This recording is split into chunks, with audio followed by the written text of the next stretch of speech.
How would you like to become stronger, faster, smarter? Unfortunately, we don't get a say in our 6 billion letters of DNA that make up our body, but through the use of genetic modification, we just might be able to. One way this can be done is through the use of gene therapy.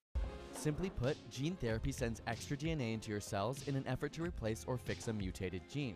This DNA is often inserted into a virus, which then acts as a vehicle to the cell. Once there, the virus binds to the cell and inserts the genetic material which replaces the damaged gene.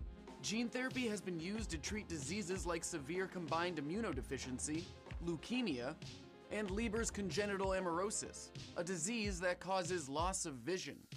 In addition to this, we can replace certain genes in order to exhibit certain attributes, such as strength. This can be seen in mice called Schwarzenegger mice, who have been injected with the protein IGF-1, which gives them an increased muscle mass of 40% and allows them to keep their strength as they age.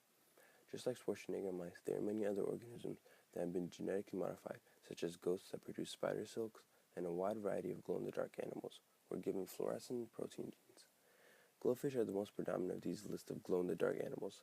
Glowfish were one of the first genetically modified animals, and are now patented, owned, and manufactured by a company, which makes you wonder, in the future, if humans are genetically modified, will they just become products with a price tag as well? In addition to this, the big problem with genetic engineering is that it is very risky, since the results aren't really known.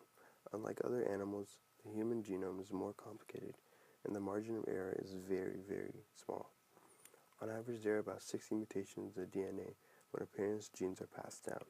Any of those mutations can make a major difference in a person's personality or behavior. By modifying DNA with genetic engineering, the number of mutations could increase and cause a number of exotic genes, which are genes that are unpredictable in nature. Let's say you want to be taller. Well, there are over 180 genes that contribute to your height, so which do we change? Furthermore, exact control of where the new gene goes is limited, meaning it could negatively impact other genes. For example, out of 30 patients treated with gene therapy for severe combined immunodeficiency, 5 developed cancer. When experimenting on human beings, the margins for error are a lot less than on animal test subjects. So we might not be able to inject a genetic power-up right now and witness immediate results like in BioShock, but survival of the fittest isn't solely about the strongest or the fastest.